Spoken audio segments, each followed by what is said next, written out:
Hi! In front of me is Alcatel One S 2021 and today I would like to show you how you can download and apply live wallpaper called Magic Fluids. Start by opening Play Store and clicking on the search bar. Now you need to type Magic Fluids and download this app from this developer. Following that, open it.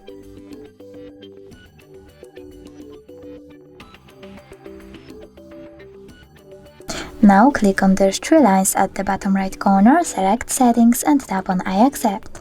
Then adjust your wallpaper however you want to.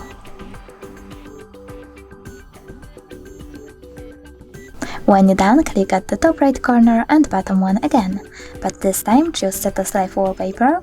Click on Set As and decide if you want to see it on home screen or home screen and lock screen by clicking on one of the options. So now when I go back, I can start my wallpaper has changed. Thanks so much for watching. If you enjoyed this video, don't forget to leave a like, comment and subscribe. Bye!